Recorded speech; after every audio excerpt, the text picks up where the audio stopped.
This is the story in which Pooh goes visiting and gets into a tight place. Edward Bear, known to his friends as Winnie the Pooh, or Pooh for short, was walking through the forest one day, humming proudly to himself. He had made up a little hum that morning as he was doing his stoutness exercises in front of the glass. Tra-la-la, tra-la-la, as he stretched up as high as he could go. And then tra-la-la, tra-la, oh, help, la, as he tried to reach his toes. After breakfast, he said it over and over to himself until he had learnt it off by heart. And now he was humming it right through properly. It went like this. Tra-la-la, tra-la-la, tra-la-la, tra-la-la, rum-tum, tiddle-lum-tum, tiddle-liddle, tiddle-liddle, tiddle-liddle, tiddle-liddle, rum-tum-tum, tiddle-lum. Well, he was humming this song to himself and walking gaily along, wondering what everybody else was doing and what it felt like being somebody else, when suddenly he came to a sandy bank, and in the bank was a large hole. "Aha!" said Pooh. "Rum-tum, tiddle-lum-tum. If I know anything about anything, that hole means rabbit," he said, "and rabbit means company," he said, "and company means food and listening to me humming and such like. Rum-tum-tum, tiddle-lum." So he bent down and put his head into the hole and called out, "Is anybody at home?" There was a sudden scuffling noise from inside the hole, and then silence. "What I said was, 'Is anybody at home?'" called out Pooh very loudly. "No," said a voice, and then added, "You needn't shout so loud. I heard you quite well the first time."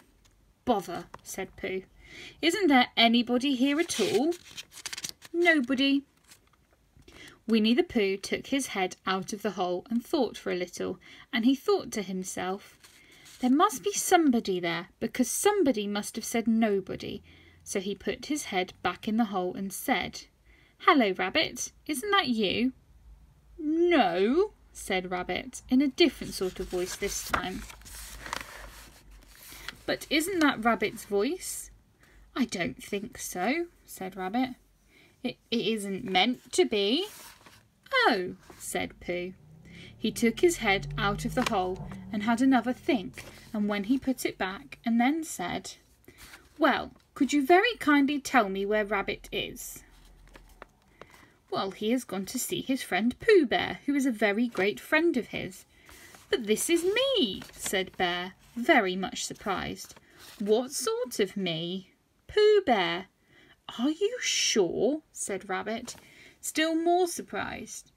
Quite sure," said Pooh. "Oh, well, then come in."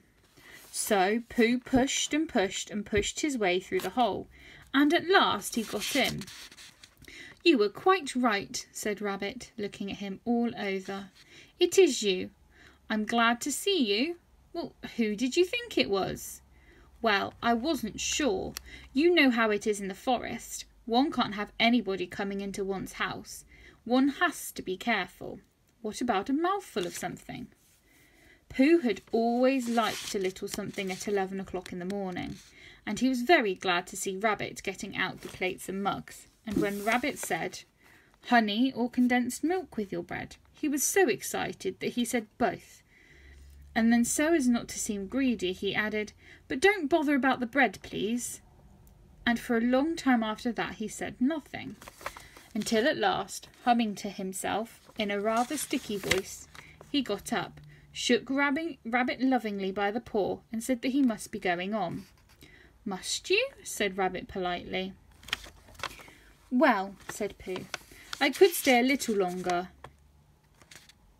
if you—" and he tried very hard to look in the direction of the larder. "As a matter of fact," said Rabbit, "I was going out myself directly." "Oh, well then, I'll be going. Goodbye." "Well, goodbye, if you're sure you won't have any more." "Is there any more?" said Pooh quickly. Rabbit took the covers off the dishes and said, "No, there wasn't." "I thought not," said Pooh, nodding to himself. Well, goodbye, I must be going on. So he started to climb out of the hole. He pulled with his front paws and pushed back with his back paws, and in a little while his nose was out in the open again, and then his ears, and then his front paws, and then his shoulders, and then... "Oh, help," said Pooh. "I'd better go back." "Oh, bother," said Pooh. "I shall have to go on." "I can't do either," said Pooh. "Oh, help and bother."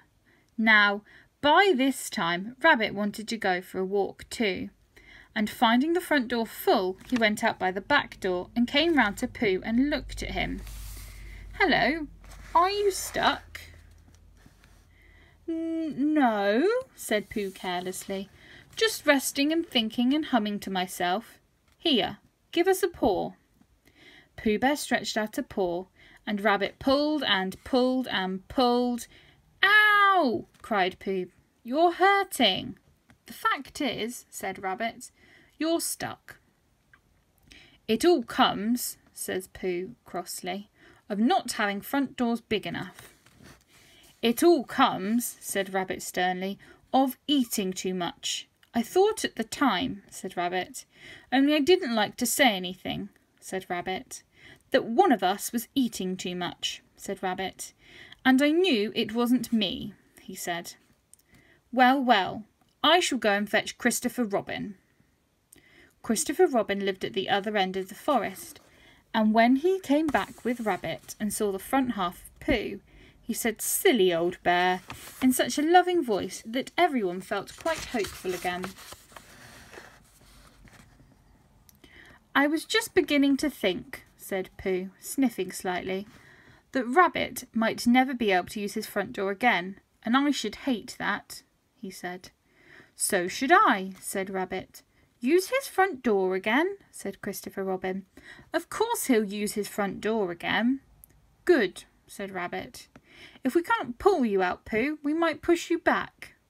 Rabbit scratched his whiskers thoughtfully and pointed out that when Pooh was pushed back, he was back, and of course nobody was more glad to see Pooh than he was. Still, there it was. Some lived in trees and some lived underground, and... "You mean I'd never get out?" said Pooh. "I mean," said Rabbit, "that having got so far, it seems a pity to waste it." Christopher Robin nodded. "Then there's only one thing to be done," he said. "We shall have to wait for you to get thin again." "How long does getting thin take?" asked Pooh anxiously. "About a week, I should think." "I can't stay here for a week." "You can stay here all right, silly old bear. It's getting you out which is so difficult." "We'll read to you," said Rabbit cheerfully. "And I hope it won't snow," he added. "And I say, old fellow, you're taking up a good deal of room in my house. Do you mind if I use your back legs as a towel horse? Because, I mean, they are there doing nothing, and it would be very convenient just to hang towels on them." "A week?" said Pooh gloomily. "What about meals?" "I'm afraid no meals," said Christopher Robin, "because of getting thin quicker, but we will read to you." Bear began to sigh, and then found he couldn't because he was tightly stuck, and a tear rolled down his eye as he said, "Then wouldn't you read a sustaining book, such as would help and comfort a wedged bear in great tightness?" So, for a week, Christopher Robin read that sort of book at the north end of Pooh, and Rabbit hung his washing on the south end of Pooh, and in the between, Bear felt himself getting slenderer and slenderer. And now, at the end of the week, Christopher Robin said, "Now!"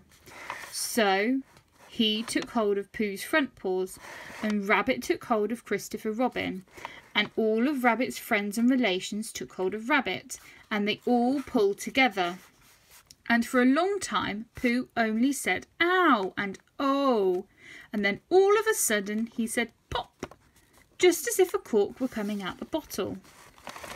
And Rabbit and Christopher Robin and Rabbit and all of Rabbit's friends and relations were head over heels backwards, and on top of them came Winnie the Pooh, free.